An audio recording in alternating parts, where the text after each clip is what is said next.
Hey guys, it's JJ. Welcome back to the Lions franchise. Today we're gonna go through the off season. Like every time, we start with the Super Bowl. The Carolina Panthers, after beating the Cardinals, the Lions, and the Cowboys, they went on to the Super Bowl and won it.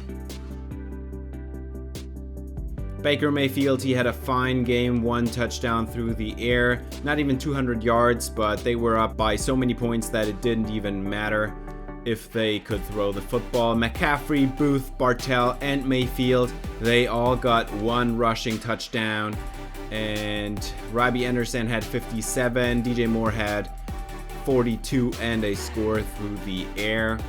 And also McCaffrey had 1 big reception of 23 yards.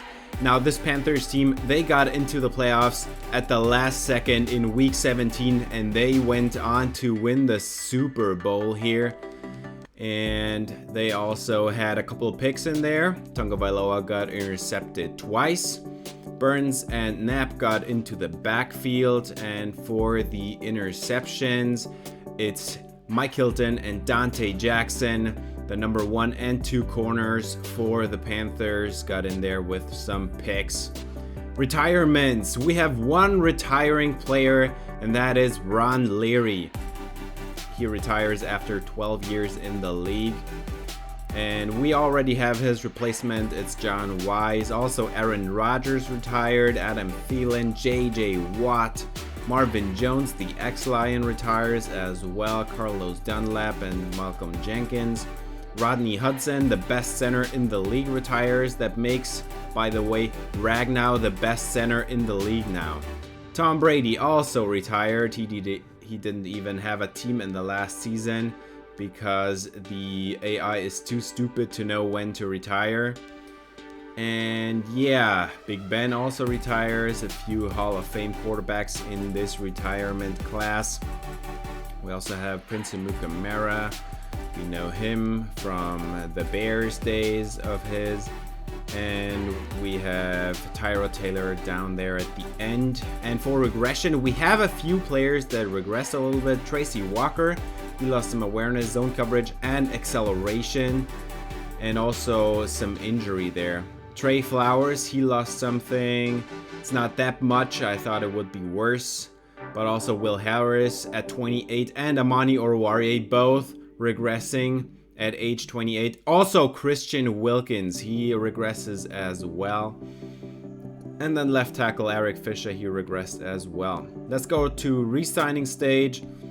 I think Ramon Hernandez is a good backup center and I'm gonna keep him around. Trey Flowers, he has some good ratings, but he is 31 and I am not giving him a $32 million deal.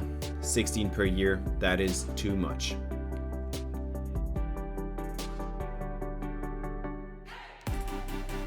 Then also DeAndre Swift. I love this kid so much. He was my number 1 running back out of his draft class and I love this kid, but we already have his skill set in a lot faster version. His name is Calvin Short. And that is why I have to let DeAndre Swift walk into free agency. We'll see later where he was picked up. Then we also are not re-signing Will Harris. He does not have a role on the team anymore. He was a sub linebacker in the first season and then a backup safety up until now. But now I think it's time to move on because he's not going to get the spot from Tracy Walker. Matthew Ford, he does not have the skill set I want. Or I should say he does not have the speed I want. He only has 87 speed. That is not enough for my liking. And that's why I did not re-sign him. Tyrone Shepard is a fine route runner, but I am not gonna re-sign him. I might be targeting him after the draft. If I didn't get another backup receiver, I might be bringing him back. Julian Okwara, he was not a scheme fit anymore. I wanted to trade him to Houston last season, but Houston never cleared out the cap space for him, so he was on our depth charts. for the rest of this season. Devon Beckett, he is 27 now, and he's not going to come back. He also does not have the speed I'm looking for. He's not going to develop a whole lot anymore, and same goes for Philip Durant. Both of them are going to create a hole at backup spots. And Eric Fisher, he's down to a 70 overall player, and his strength is down in the dumpster. So I'm not going to bring him back. Ty Johnson, I was interested in bringing him back in free agency for a better deal. I was not going to pay almost $5 million for him. And Neil Hoffman, he was an undrafted free agent, and I wanted to bring him back. $1 million for 1 season. That's more than fair in my opinion, and he is going to come back. So third tight end spot is set here. Last player, Dante Johnson. Already 26 years, and I think we can do better at our backup safety spot here. So we've created a few holes at backup spots, but the roster itself was set mostly, so I did not want to do big things in free agency. Let's have a look at the class. Fletcher Cox, Julio Jones, Austin Eckler, Trey Flowers, Darren Waller, DeAndre Swift. Those are the top players, and I was not interested in any of them. Trey Flowers, he already had a market, so I couldn't bring him back for lower than those 16 per year. And also Rojo went on the market. Laviska Shenault was one player I really wanted to target him, but his athleticism is not up there where I thought it would be. I thought he would have like 93 or 94 speed and some more agility, change of direction, but he only had 89 speed, so I did not try to get him. Although I was really interested, he was one of my favorite receivers from that draft class. And down there, Dante Pettis, Cam Akers, all of these skill position players, I was not really interested in any of them. Jordan Brooks, we let one linebacker go. I thought about bringing him back, but I found one player that was in the last draft class, and obviously he did get released after just 1 season. And there he was in free agency with good speed, and I wanted to sign him for a backup spot. 95 total points on this offer. I think that's more than fine. And for Ty Johnson, I gave him a 1.5 million bid with no money guaranteed, because I want to be able to cut him when I want to. And that's all the offers I made in stage 1. And Lance Rodriguez, he accepts the deal. We have got another Rodriguez on the roster, and this time he's at the back end.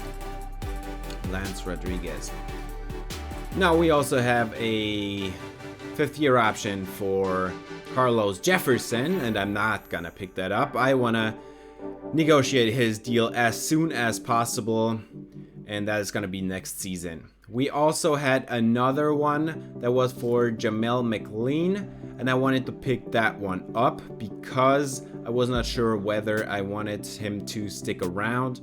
So I want to give him another year to prove his abilities. So I postponed his contract negotiations a year down the road. And with that being said, we're going to stage 4, and we have another contract accepted, and that is all I did in free agency. 2 players who fill out the lower ranks of the depth chart. And with that, we are gonna look at free agents. Fletcher Cox to Atlanta, and Austin Eckler goes to the Jets. Trey Flowers goes back to Foxborough. Darren Waller goes to the Titans, and DeAndre Swift, he changes the conference. He goes to Pittsburgh. Laviska Shenault also goes to New England, and he had a really high bid, 108 points by them. Grant Delpit signs with the Kansas City Chiefs. We also have Jonathan Taylor and Zach Pascal going to Houston. And down there, the Chargers made a few signings. Matt Breida, Marcus Peters, and Kayla Von Chason. Nice pickups here. Also, Jordan Elliott, I was interested in his skill set, but we already have 5 defensive tackles, so he's not gonna come here. And I also thought about Jordan Brooks, but he goes instead to the Super Bowl champions. This year, we have the number 1 overall pick from that trade with Justin Coleman. Instead, we do not have a second round pick, but we still have our own first round pick. We have a couple extra 6 and 7s this year. And for next year, for now, it's just going to be the slate of 7 picks and 7 rounds. But that might be changing. Of course, if you enjoyed the video, I would appreciate it if you liked and subscribed. Ring the bell for notifications. For this draft, one of the top players was Bill Black, 21, good athleticism, early first round talent, but did not have finesse moves in the top 3. Daniel Hodge was the only other player that was 21 and an early first round talent. He had A- power moves, which I was very interested in, but he did not have the athleticism. Heath Ray, he's 22 and an early first round talent, and he has decent athleticism. Brian Holt, I was not gonna bring in another defensive tackle. He was a superstar defensive tackle, but I was not that interested because we are so deep at the position, and the same goes for receiver. 4'3", 440 for Deshaun Parker. Here he was 22, and he was a good deep threat. Caleb Beasley, he was the top off-ball linebacker in this class. And Marcus O'Neal, he was 23, and his skill set looks a lot like Devontae Smith. 6 foot, 177. If that does not look like Devontae Smith. Donnell Williams, he was the top offensive lineman, but I was not that interested. He had good athleticism, but late first talent. And then the Heisman winning defensive end Kevin Sutton. He had finesse moves, B+, mid first round talent, but 23 years old. The number 1 player in this draft class, Kenya Spencer. He would have been a reach at number 1, but I was considering him as well. He was 23 though. And the last really interesting prospect, Pat Messina, 21, a scrambler out of Clemson with good throw power and speed. Now I was deciding between 3 players for that number 1 overall draft spot. I was interested in Daniel Hodge because he was one of 2 players that was 21 and had the early first round talent, but he does not have the athleticism I was looking for. Bill Black, he was the other guy. He also is 21. He does not have finesse moves, but he had a story about him, so I was optimistic that he would have hidden dev. Kevin Sutton, I was pretty sure about that he would have X factor, but I don't know yet. He is 23 though, and that was a big knock on him. But in the end, I decided to go with what I think will have the highest dev, and that is Kevin Sutton. He has hidden dev. He is 23. That was a huge knock on him. If he was 22, I would never even have thought about it, but 23 is kind of old. But he did have good athleticism, and I was happy with his skill set. He also is a fine run stopper, so he offers some ability there. 73 block shedding is fine, 81 tackling. I really like the skill set, and I think this was the right move, but we'll see at the end of the season if Bill Black also has a really high dev trait. I will see if it was the right decision. Now with the number 2 overall pick, Kenya Spencer goes to San Francisco because they don't have enough D-line talent there.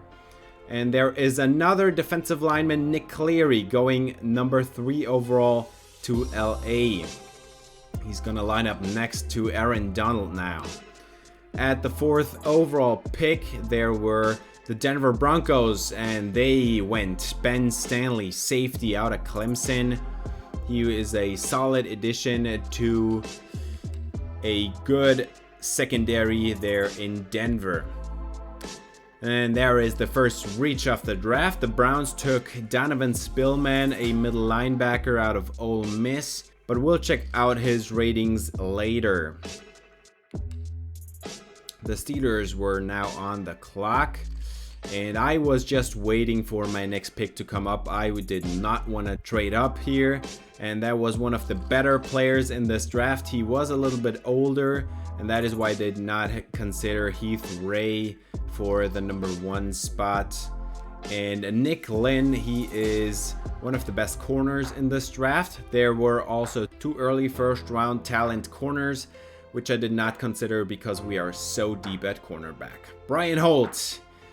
The Tampa Bay Buccaneers make another first round selection that is not going to see the field for probably their entire rookie contract. The Texans take Dwayne Truman, a really good edge rusher out of Wake Forest. Bryce Dickerson, he also had a story, and I imagined that he would have star dev or higher, superstar dev, hidden dev at least, and I was pretty optimistic about that, but our tight end situation is so good. Then also Keon Tyson, he was a little bit older and he did not have early first round talent. That is why I did not consider him. And there is another reach by the Raiders. Another reach for the best tackle in this class, Al Donald. He's gonna go to Kansas City and be an immediate starter, if I remember correctly. And then Marcus O'Neal went off the board. He goes to the New York Giants. And I really liked his skill set. We'll check him out later as well. And now the Eagles were on the clock. And I was curious what they were gonna do. And they take Caleb Beasley, the top middle linebacker in this class. The top off-ball linebacker, at least. And he's going to be a starter there. And there is the number 1 player in this entire draft, Levi Harold, 23-year-old man press corner out of Notre Dame. He goes to Jacksonville. Andrew Roten is off the board now, the Jets, and now I was starting to think if I should trade back up and get Bill Black as well, the other edge rusher I was considering. But that was already a luxury pick, and I didn't want to have 2 luxury picks instead. So, Chicago Bears take the other top receiver in this class, and the Minnesota Vikings get the other number 1 player in this draft. 277 overall picks, and one of them is in division here. He goes to Minnesota. And there Daniel Hodge goes to the Colts, but Bill Black was still on the board. And now I was really starting to think that I should trade up and get Bill Black, because he also had this story of the Black family playing at the Tennessee College, and that meant to me that he probably would have hidden dev.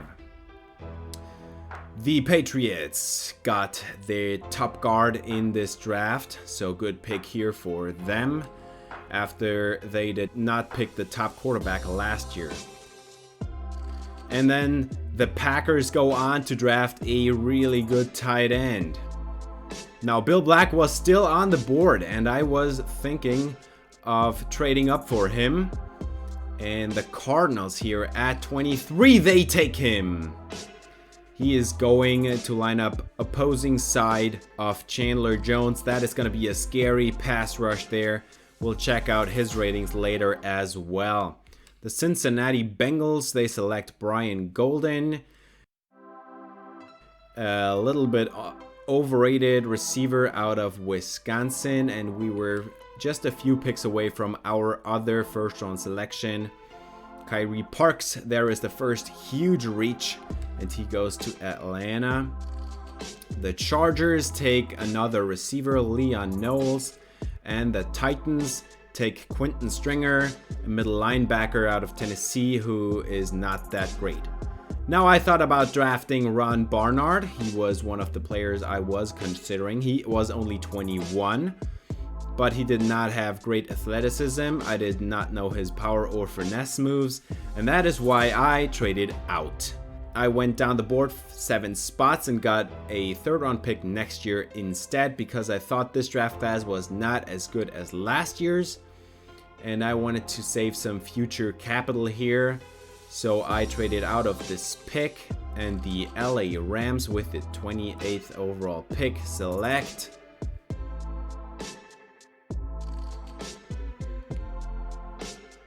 Kurt Cutler, a really good edge rusher out of Wake Forest here.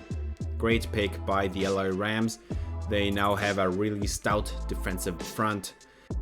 And Ron Barnard goes 2 picks later to the Baltimore Ravens. Now, at this point, I was trading out entirely. I was not hoping to get another good pass rusher, and the board did not just fall so that I would have a good offensive lineman that I could develop behind some of our starters. They did not have a great quarterback there that I was comfortable taking at this spot. So yeah, I also didn't want to draft a safety. This is the second good safety in this draft class, Christian Roach. And with that, I was just letting it play out. I wanted to select the quarterback I showed you, Pat Messina. There were 2 first-round quarterbacks, and one of them was going here, and the other one went here as well at the top of the 3rd round. So I thought to myself, so if I want to have Pat Messina, I have got to trade up right now. And there I did it. I gave up my 3, my 4, and my 5 to move up 25 spots, get to the top of the round, and draft Pat Messina. I wanted to bring him in because he has some speed, and our O-line situation is not great. Tyler Kingsbury and Dwayne Haskins are not the fastest quarterbacks, and I wanted to get some competition in there. Sadly, he only had normal dev here. Pretty disappointing, I thought, as a projected 3rd round talent, but 2nd round value. I thought he probably would have some hidden dev, but he didn't. The throwing ratings are perfectly fine, I think. This guy is a better project than Tyler Kingsbury in my opinion, and he also has 84 speed and 91 acceleration, so this guy can escape the pocket. And if I'm not happy with the play of Dwayne Haskins or Tyler Kingsbury in the preseason, I am not scared to start Pat Messina. The Cardinals took Orlando Kershaw. He was a receiver I was looking at because he was a really interesting prospect, and we just lost a couple of receivers to free agency. And Keelan Lane, the running back that just went, was really interesting too. He had a 4.34 40. But then I traded up to get somebody else because we also lost a backup linebacker to free agency, and there was Talvin Canty. He has fine, decent athleticism. He's a good run stopper, and he only has normal dev as well. But I was fine with the pick. He was a good pick, not a reach. His zone coverage is pretty bad, and it's never gonna be great. His athleticism is decent, but he has the skill set to be a starting 2-down linebacker as a run stopper. So that is more than fine. A few picks later, the Packers drafted in the 4th round Nathan Gore, a cornerback with 2nd round value. Really good player there, and they already have a few good corners in there. And then in the 6th round, I was on the clock once again. And there is Jalen Smith. He was a fine player I wanted to fill out the depth chart with. And he's 23, which is a bit of a knock, and he also only has normal dev. But he's a zone corner, which is what I was looking for, and he has good athleticism, 93 speed, 88 agility, 78 jumping is not that high. But I think in a couple of years he's going to be a fine backup, because next year we are going to lose Addison Wheaton and Amani Oruwariye. With our last pick, there was another pick to fill out the roster, an undrafted receiver I saw there, early 5th round talent. He has good speed, decent speed. He is 22 and he is a slot guy. That's what I wanted. 5'10", 191, and he has normal dev as well, so I was not getting lucky there at all. But 91 speed, 91 excel is fine. His route running is probably never going to be that great, but these ratings are solid to start out with. And that was already the draft. We just made some luxury picks to fill out the roster. And Kenya Spencer, he did not have the athleticism I was looking for, so he was not an option. Nick Cleary. He has good strength and good power moves. He probably is just Carlos Jefferson 2.0 at this point. Ben Stanley, a really good safety here, who is pretty raw actually. He has really good speed and acceleration, but his skills are gonna need to develop. Donovan Spillman, he was a lot better than I expected. It was a reach on the board, but I think that's just a fine player. Keith Ray was not interested in him. He's too old and he did not have the skill set I was looking for at edge. And then Nick Lynn, he is a really good cornerback. He has 93 speed and already 76 zone coverage. Really happy with that rating if I were to draft him. Brian Holt, he's gonna be a bottom of the roster guy for the Buccaneers, even though he's pretty great. And Dwayne Truman, elite first step. He has 90 acceleration, and that is gonna be worth a lot. And when I saw Marcus O'Neal's ratings, 96 speed, really good catching ratings, fine route runnings, 95 agility, and then 85 ball carrier vision, 90 change of direction, 85 juke move, 84 spin move, I thought I made a mistake. I thought really I should have taken this guy at number 1 overall. But he is 23, and while Kevin Sutton has hidden dev, he does not. He has normal dev. This is the top corner, and he has good man and zone coverage and press and 95 speed, so great cornerback for the Jacksonville Jaguars here. And the other top receiver is a great pickup as well, 95 speed.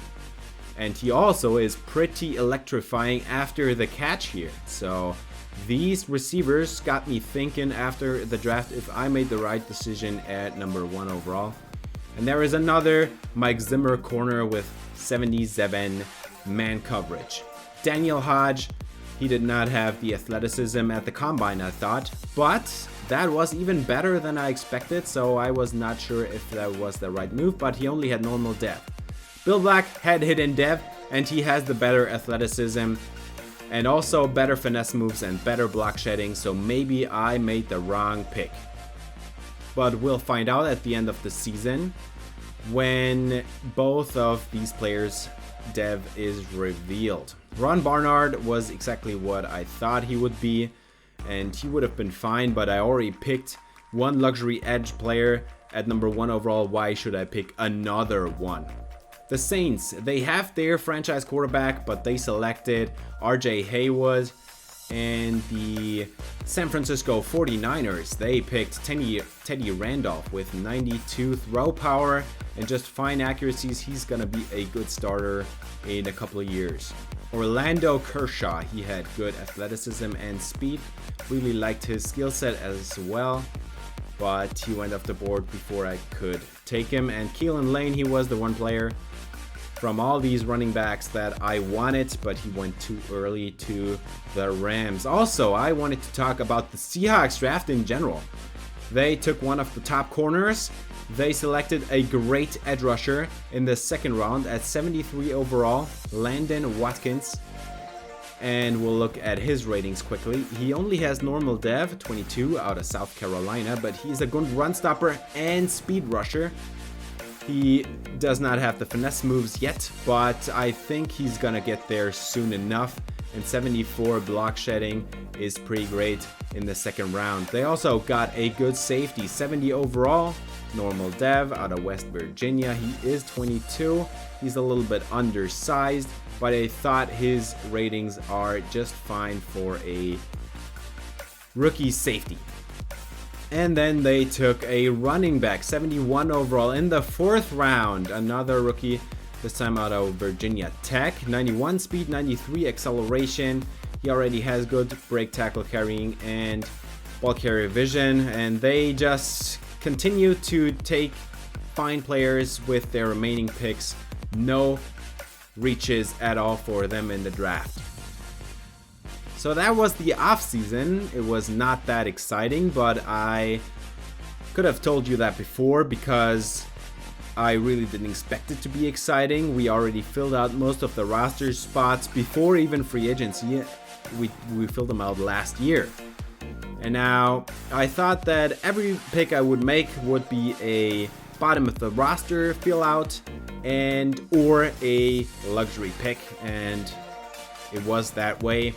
And I'm pretty happy with the way it played out. I will see at the end of the season if Kevin Sutton was the right pick, or if Bill Black or Marcus O'Neal would have been the better picks. Also, Daniel Hodge had better athleticism than his combine indicated, so we'll check out him at the end of the season. But I think, if I'm right, Kevin Sutton is going to have the superstar X-Factor development trait because he's the Heisman winner, and the last 3 Heisman winning players from the last 3 drafts all had X-Factor as their revealed development trait. So I think I made the right call right now, but maybe Bill Black will have X-Factor as well, and then it's gonna be a mistake because Bill Black is 21 while Kevin Sutton is already 23.